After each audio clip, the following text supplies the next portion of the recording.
Good afternoon, everyone. How are y'all doing today?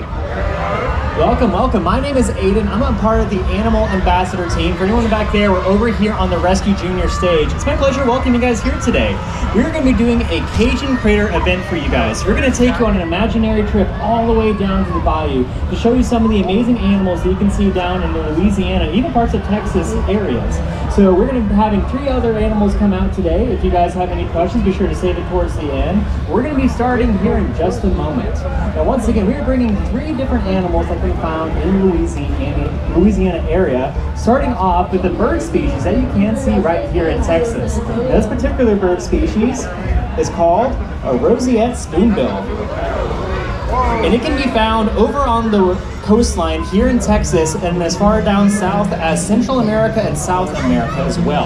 And this is the only species of spoonbill you can find over here in the Western Hemisphere. Now, a lot of people kind of get these guys confused with flamingos, and they're kind of related to them, but they do have a couple different characteristics that make them just a little bit different. One of those characteristics are going to be the nice spoon-shaped bill that you can see on their face. This is what they're going to use to forage around in low water to help find different kinds of crustacean and small aquatic animals for their eating. Now, they do have those long feet that help them in the wading process whenever they're out there eating. Now, a lot of things that we could talk about with these guys is the most striking feature of them, which is going to be that nice pink coloration that they have on their feathers. This is one of the things that actually caused these guys to be hunted whenever they have been found out in the wild many years ago. Hunters would gather these feathers to help create different kinds of apparel that people can wear whenever they are trying to get new clothes. So that's one of the things they use to be hunted. But fortunately, their species have to come back and they're no longer very threatened. Now, here in a second, we're going to be bringing out the next animal. And this one you can actually find right here in your backyard.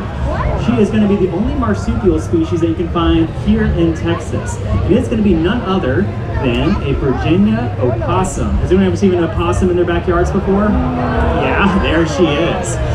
So this particular species can be found all over North America, and it is the only known marsupial here in the United States. Now, marsupial means that whenever they're born, they're going to be very, very small and not fully developed whenever they are born. So they're going to be about the size of a gummy bear. After that, they are going to be going into the pouch of their mother and then spend about a couple weeks or a couple months then growing to be full size.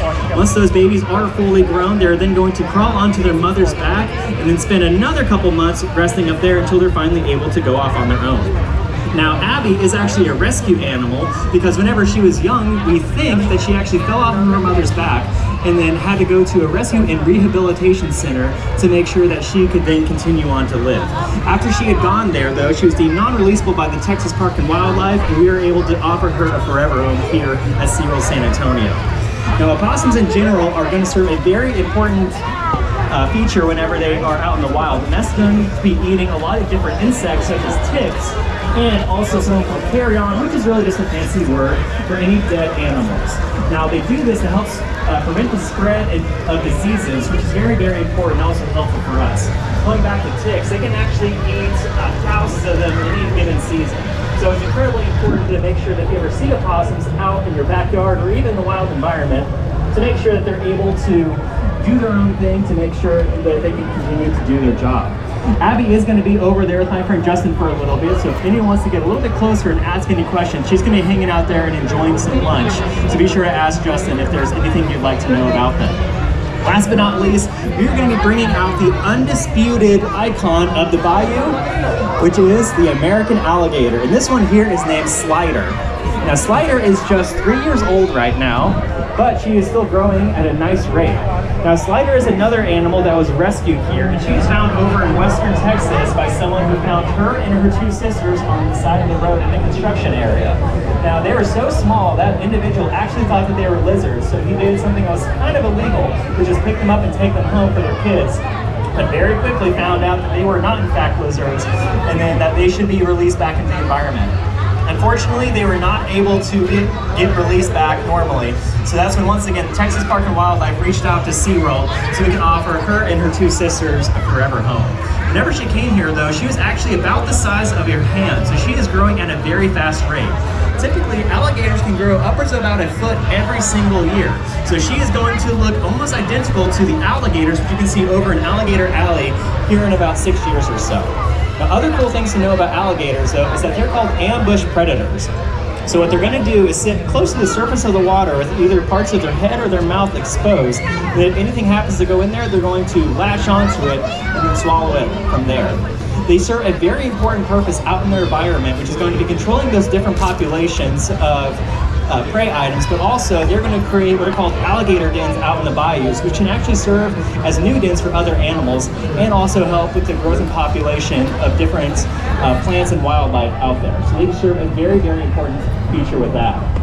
If you are looking at her, you'll see that she does have some striped coloration on her. And this is going to be very normal for alligators at a young age.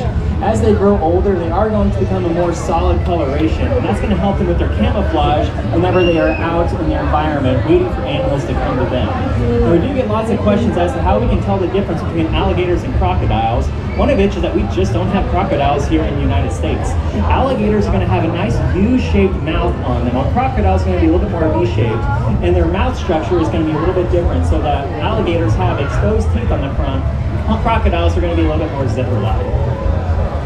Now, last but not least, I do want to talk a little bit about their teeth, and that's the fact that alligators throughout their lifetime are going to continuously grow teeth. So they're almost like sharks in that regard, in that if they lose one, it's going to very quickly be replaced, which makes it a lot different than some of the other animals that you can find anywhere in the world. So what we're going to do now is have everyone have the opportunity, if you'd like to ask questions. You can also see Abby in the back, and I think we're going to be doing some touches with little Miss Slider up here if anyone would like to. So if you do have any questions, be sure to stick around. Once again, my name is Aiden. It's a pleasure to have each and every one of you here at this beautiful day at SeaWorld. We hope to see you again soon.